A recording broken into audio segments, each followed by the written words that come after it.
Every crossroads has its own story, and crossroads have long been seen by ancient traditions as special, magical places where significant transformations or life-changing bargains could happen. If there's one story that best illustrates how we see the idea of crossroads magic today, it's the story of blues legend Robert Johnson selling his soul to the devil in the crossroads in exchange for extraordinary musical skills. For Robert Johnson and other blues musicians of his time, selling your soul to the devil required a specific ritual to be performed at a specific place and at a specific time with specific ingredients. This was a ritual that was known among the local blues musicians of his time, even while it was both taboo and feared within the blues community, as the dark and dangerous nature of performing such an act would seal your soul for damnation. Despite the warnings, Robert Johnson went ahead and did it. The story goes that late one summer night in the early 1930s, Robert Johnson set out on foot from Robinsonville, Mississippi, with only his battered Stella guitar and a small bottle of corn liquor in his coat. He also carried a pouch of graveyard dirt for protection, a common hoodoo practice at the time. It was a stormy night, filled with howling winds, crashing thunder, and dense mist, but Johnson still chose to head south along the rugged, muddy road until he arrived at the spot locals knew as the Crossroads, the dusty intersection where the new Highway 61 met the older country route that later became Highway 49, just outside Clarksdale. Travelers said that the spot felt different after dark, as if ordinary rules and natural laws loosened in that very spot. The devil's eyes silently watched his every step from afar as Robert made his way toward the spot. When he finally arrived, he stopped in the very center of that crossing. He set down his battered Stella guitar, he uncapped his bottle, and poured 3 drops of corn liquor onto the packed earth, an old black Delta gesture of respect to unseen spirits, then set the guitar on the ground. From his coat pocket, he takes a cloth pouch of graveyard dust mixed with a sliver of black cat bone. He then draws a short circle in the dust with it and places the guitar inside the circle. He lowers himself to the ground, sits within the circle, picks up the guitar, and begins to play a slow 3-chord blues. He runs the pattern once, twice, then a third time. As the final note fades away, silence settles across the fields. A slight breeze crossed the road, and then suddenly, out of the darkness, the devil appeared in front of him. He looked like a well-dressed black man, shoes polished, suit pressed. Johnson never heard him approach. Suddenly, he was simply there, looking down at the guitar. Without a word, the devil picked up the instrument, adjusted each tuning peg, and played a single bright chord that seemed to ring longer than it should. Then he places the guitar back in Robert's hands, letting his own fingers rest briefly on Robert's. That brief touch, folk tradition says, sealed an unspoken bargain. In return for extraordinary musical skill, Johnson would owe the devil his soul at a later date.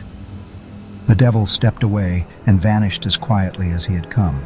Alone again, Robert sat very still, feeling a tingling rush through his arms. He then slung the guitar over his shoulder and tried a few chords. The notes poured out smooth, fast, and fluid, far beyond anything he could play only moments before. He headed back toward the juke joints along 61, and after that, his life changed forever. Musicians like Johnny Shines, Eddie Son House, and David Honeyboy Edwards shared accounts claiming they personally knew Johnson or played music alongside him. The most famous of these stories comes from an article by Son House, published in 1965. In it, House describes an experience he had at a small music club in the Mississippi Delta called a juke, and he was there, together with fellow blues musician Willie Brown. House wrote, "When we'd take a break and wanted to rest for a bit, we'd lean our guitars against a corner and step outside for some fresh air. Robert Johnson would watch closely, waiting until we left, and then he'd grab one of our guitars. The noise he made was unlike anything you'd ever heard. It was so terrible that people would get upset. They'd come outside complaining, saying, 'Why don't you guys go back inside and take that guitar away from him? He's driving everyone crazy with all that noise.'" According to Son House, Robert Johnson left the Mississippi Delta area for about 6 months, and when he returned, some versions of the story even say he had added a 7th string to his guitar, and his playing skill had improved dramatically. House and the others asked him to play again, and this time, Johnson stunned everyone. House described the scene clearly. He sat down and started to play, and wow, he was unbelievably good.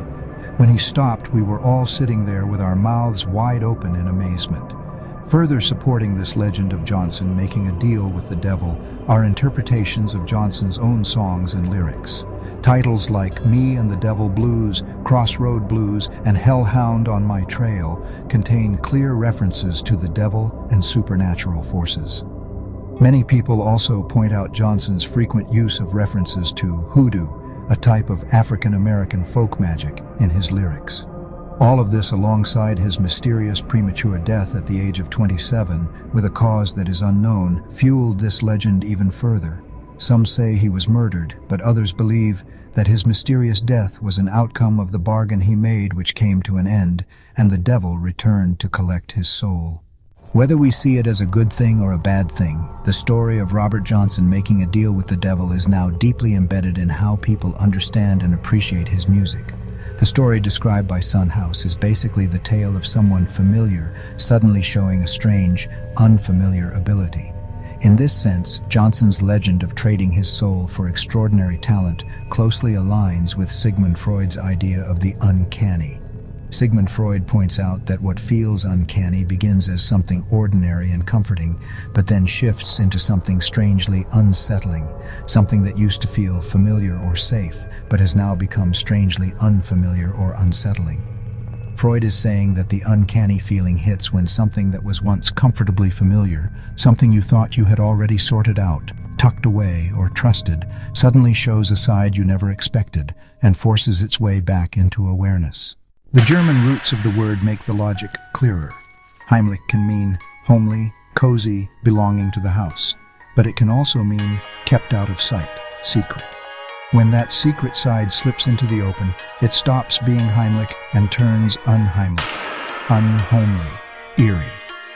This flip blurs the line between the known and the unknown because the object or memory carries both labels at once. You recognize it, so it is known, yet you can't fit its strange new face into your mental map, so it is unknown. Picture a childhood toy. It once lived in bright daylight, utterly safe. Years later, you find it in the attic, its colors faded and one glass eye missing. You still know it, but now, in this dim light, the toy looks half alive and oddly menacing. The same split happens when a long-buried childhood memory resurfaces. Imagine you suddenly remember a scene from when you were 5, something you have not thought about for decades. Because it is part of your own past, you instantly know it is yours. It has the unmistakable stamp of your childhood, yet it also feels strangely distant and altered, almost as if you are watching someone else's life. The years of forgetting have stripped away the warmth and detail that once made the memory feel normal.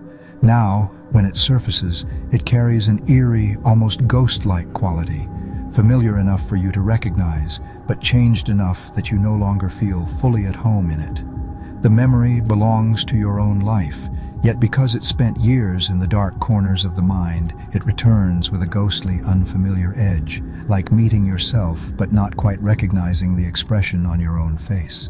Freud calls this clash between I know this and this feels alien, the essence of the uncanny. Freud ties this effect to repression. The mind pushes aside ideas or feelings that threaten its sense of order. When those repressed bits break back through, often at night or in darkness, settings already charged with uncertainty, they drag the comfort of the ordinary into the unsettling territory of doubt and uncertainty. Like seeing a locked door that swings open by itself, or a lifelike doll that seems to breathe, a déjà vu moment on a street you've never visited. Each scene starts with something orderly, housebroken and harmless, a door, a figure, a stroll, but twists just enough to expose what should have stayed hidden, our fear of spirits, of death, of losing control. To experience the uncanny, then, is to be confronted with something familiar that returns in a form we no longer recognize, bringing buried thoughts or feelings back to the surface and making the ordinary feel eerily strange. For Robert Johnson's African-American audience in the Jim Crow-era South and the urban North during the Great Depression, daily life was filled with very real dangers. poverty, racism, violence, and constant uncertainty. Attempting to push these dangers away by repressing them through practices like conjuring, charms, music, dancing, or communal gatherings was common but often short-lived. Ironically, Johnson's music, through its occult lyrics and deeply mysterious sounds, could itself trigger these repressed fears and anxieties, making listeners momentarily feel the presence of hidden supernatural threats. Yet, at the same time, Johnson's extraordinary performances also provided relief. Even if temporary, his music alleviated stress, anger, fear, and frustration, the very emotions listeners regularly faced in their daily lives in that period. Johnson's remarkable abilities inspired wonder and amazement, serving as a comforting contrast to the harsh realities surrounding them. Applying Freud's idea of the uncanny to Robert Johnson's story, the familiar person, previously known as a bad guitar player, suddenly shows incredible hidden skills, making him seem strange, mysterious, or even frightening. The explanation that Johnson gained his remarkable talent from supernatural forces strengthens this uncanny feeling, especially because in one of Son House's stories, Johnson returns with a clear sign of supernatural influence, the mysterious seventh string added to his guitar. Whether something feels uncanny, strangely eerie, or unsettling depends on each person's own viewpoint and mindset. Sigmund Freud admitted this about himself. He realized it had been a long time since anything had struck him as genuinely uncanny, strange, and unsettling, and he would have to purposely work himself into the right mood, mentally opening the door, so to speak, before that eerie feeling could return. However, for many African Americans hearing Robert Johnson's music during the late 19th and early 20th centuries, reaching that uncanny feeling likely required far less effort than it did for Freud. In both the Jim Crow South and the communities to which black Southerners migrated, everyday life brimmed with stories of spirits, ghosts, and other supernatural forces. The widespread practice of hoodoo, a form of folk magic and spirituality, demonstrates how common it was to believe that supernatural powers could directly influence everyday life, shaping and controlling their world in practical ways. When listeners already believed and accepted that unseen forces were active all around them, the haunting quality in Johnson's songs would have tapped directly into a living, familiar sense of the uncanny for them. Freud explains that an animistic worldview, believing spirits inhabit everything, served the function of making experiences of the uncanny more vivid for particular cultures or groups like those who practiced hoodoo and voodoo in Johnson's era. Belief in hoodoo and supernatural practices served as a practical tool for African Americans to regain a sense of control and agency over unpredictable and often frightening events in their daily lives. Whether they faced earthly hardships like exhausting labor, poverty, or racist violence, or even supernatural threats, hoodoo offered ways to protect themselves and assert control. Robert Johnson's songs frequently reference practices rooted in hoodoo, like hot foot powder, which is a powder that's used to drive someone away, or mojo, which is a charm or talisman, or spooks, which means ghosts or spirits, and the desire to dust my broom, which means to leave or start anew. Similarly, other blues musicians often mentioned hoodoo ingredients like black cat bones and John de Conquer root, reflecting how widespread these magical beliefs and practices were in the black community. All of these references illustrate how deeply conjuring and magic were integrated into daily attempts to control evil or harmful influences. Johnson's skilled control of his guitar playing and singing created a performance style that seemed almost unnatural or beyond human limits, especially to listeners of his own era, and even more so to white guitar players starting in the 1960s. Both the audiences from Johnson's own time and those who discovered his music later struggled to make sense of the unique and intricate sounds he produced. Although Johnson's performances might not have made them feel scared or frightened, his music certainly filled listeners with amazement and wonder, leaving them in awe of the extraordinary abilities he displayed. Johnny Shines once said, "Johnson's music had a sound that forced you to stop and pay attention.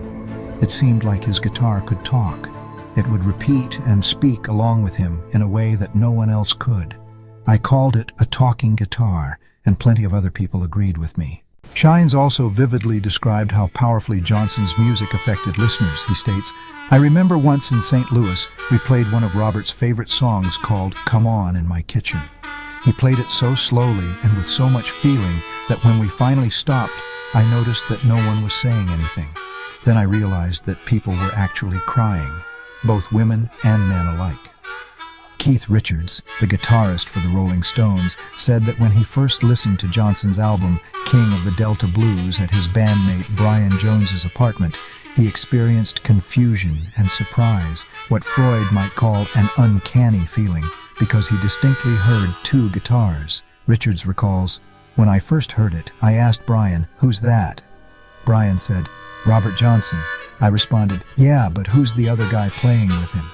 Because I genuinely heard two guitars playing. It took me a long time to realize Johnson was actually playing everything by himself." While Richards wasn't necessarily frightened by this experience, the sensation created a kind of cognitive discomfort. He struggled to reconcile what he knew, one guitarist playing, with what he was actually hearing, the distinct sounds of two guitars. This dissonance contributes strongly to the uncanny feeling listeners often get when encountering Johnson's recordings, especially experienced guitarists who realize the extraordinary technical skill involved. When you hear a sound, your ears can tell who or what made it even before you start thinking. If your dog barks and your cat meows, you still know which one is your dog and which one is your cat, even if they did the bark and the meow at the same time. That built-in identifier, the special flavor every sound carries, is called timbre. Timbre is to hearing what color is to sight. It lets you separate a dog's bark from a cat's meow or a guitar's twang from a piano's ring, even when many sounds overlap. According to music scholar Cornelia Fales, your brain notices timbre all by itself, underneath your thoughts. Timbre works on us below the level of thought. We register it automatically, and it shapes our emotional response before we even realize it. In other words, timbre operates subconsciously.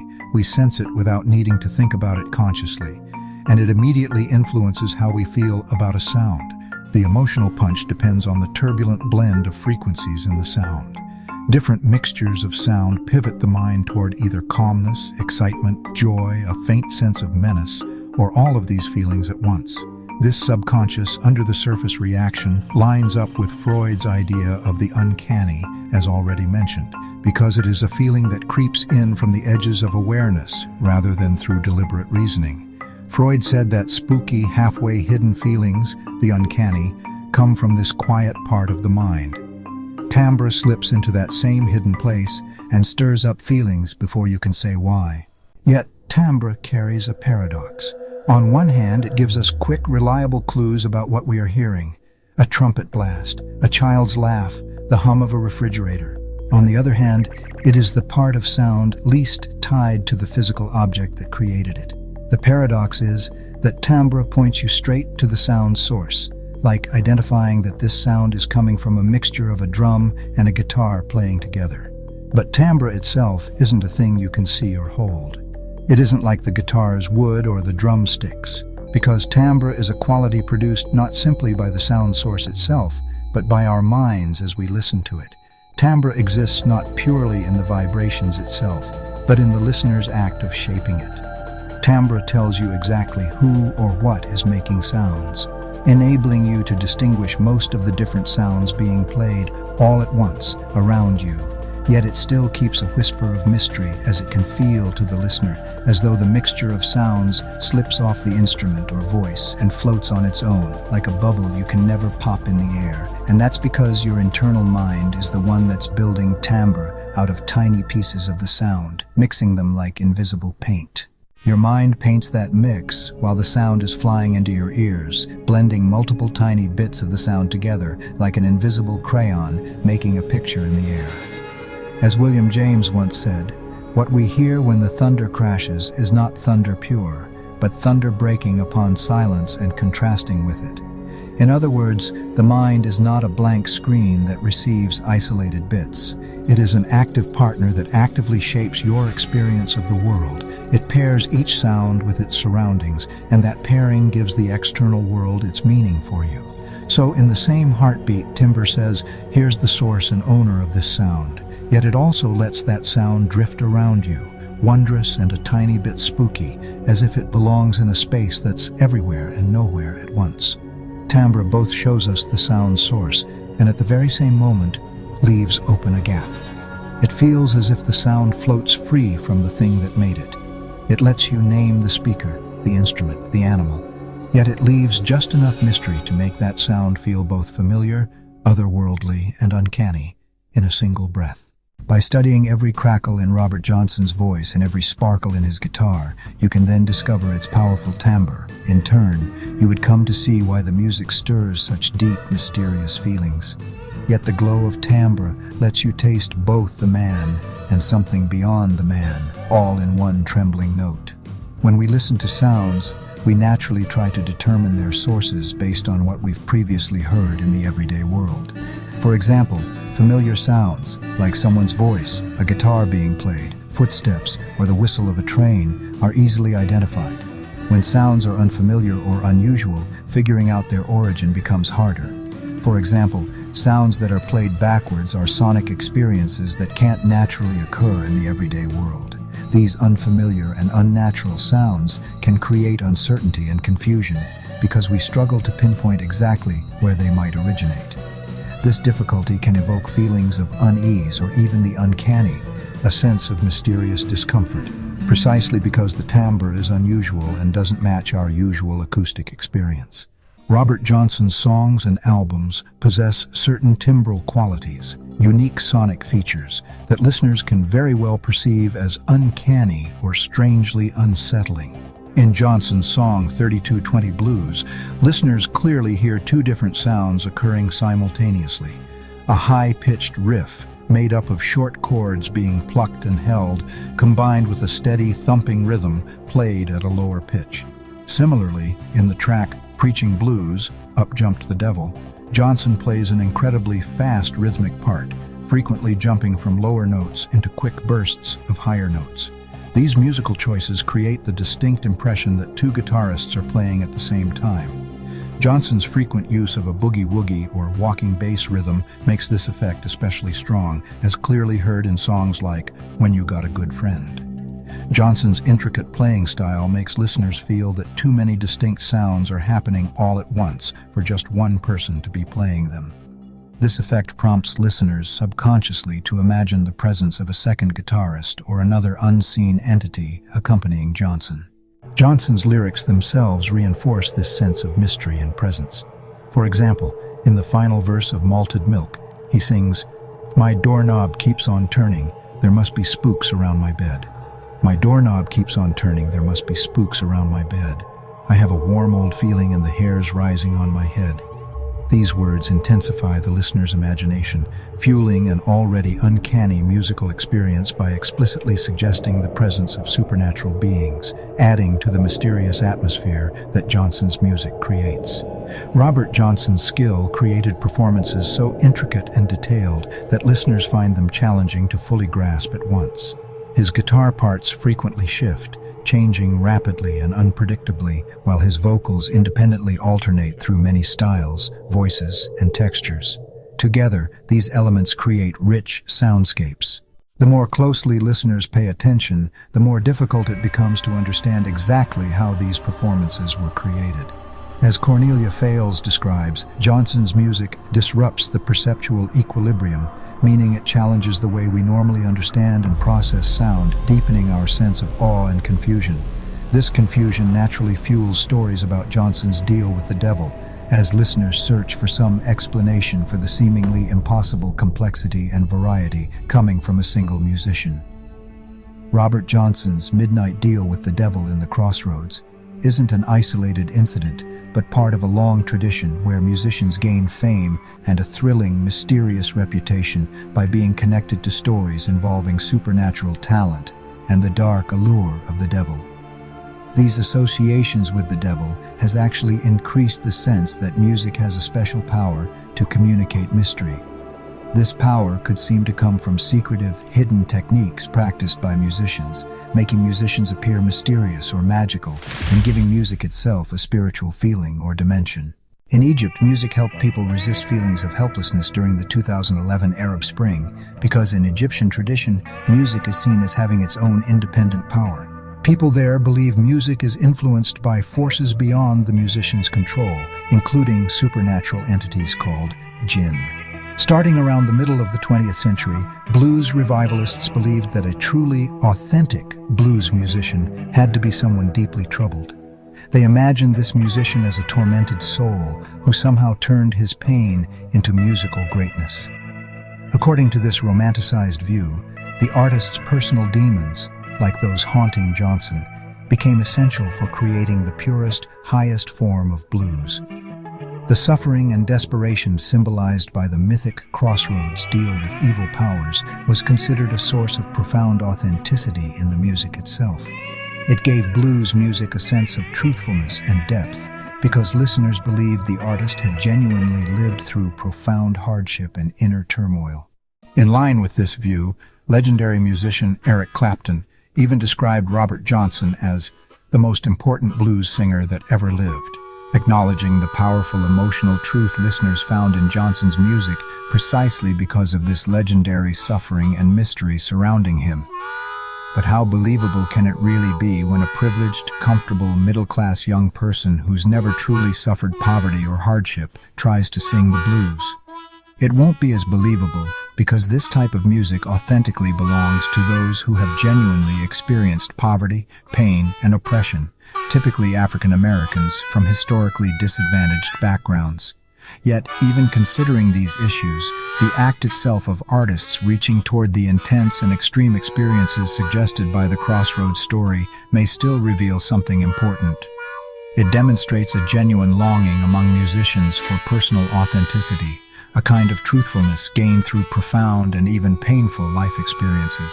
It's an aspiration, even if sometimes a self-destructive one, to undergo events so powerful that they prove their artistic sincerity. They hope such experiences will give credibility to their art, showing they've truly explored deep human emotions, touching what we call the soul or the heart, or even capturing the powerful sense of sadness and loss that listeners often hear in Robert Johnson's songs. From this viewpoint, the continued power of the Crossroads myth shows a lasting desire among artists for an extraordinary musical origin or inspiration.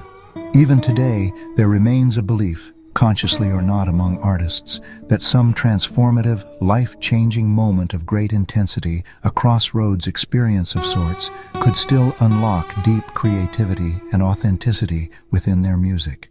In Robert Johnson's famous story, the Christian devil acts as just the latest and most familiar figure to fill a role previously held by numerous other gods and spirits. Throughout history, across many cultures, people have imagined various supernatural beings waiting at crossroads, ready to communicate or bargain with anyone who seeks them out. Specifically, the myth echoes rituals from the Yoruba religion, which comes from present-day Nigeria and Benin. Many of the enslaved people brought to Mississippi plantations, like the one near where Johnson lived, came from this region. In Yoruba belief, the god who rules over Crossroads is Eshu Elegba. Eshu is a complex and powerful figure. He governs all turning points, all changes, all pathways that lead either to good fortune or disaster. He brings transformation, sometimes as a trickster, sometimes as a guide, and he's also associated with death. If there were any original Crossroads rituals passed down and reimagined on the plantations of the American South, Eshu would almost certainly have been the spirit at their center. Yoruba and other West African cosmologies regard crossroads as sites of both danger and opportunity. In this, as in many cultures, crossroads are regarded as places giving access to transformative powers beyond the realm of the merely physical. Especially in Yoruba culture, a crossroads ritual mediates a dangerous metamorphic power. The juncture of 3 and sometimes 4 roads is a physical representation of the intersection of the phenomenal world and the other world. And because of this, the crossroads is a prime spot to place sacrifices so that they will be taken to the other world. Since their status as in-between places makes crossroads ideal for this sort of transaction between worlds, it may not be surprising that a common belief throughout the early modern period was of people mortgaging their souls at the parting of the ways in return for a temporary access of supernatural knowledge or power. In stories about magical deals made at Crossroads, especially when these deals involve love, revenge, or artistic talent, a form of musical metamorphosis is often part of the deal. For instance, the German occult writer Heinrich Cornelius Agrippa believed music wasn't just entertainment, but actually possessed powerful magical properties. Agrippa saw music as a way to amplify the forces coming from stars and planets. To him, music could align itself perfectly with celestial bodies and draw down their heavenly influence onto Earth. This idea that music has divine or cosmic roots and magical power is very old.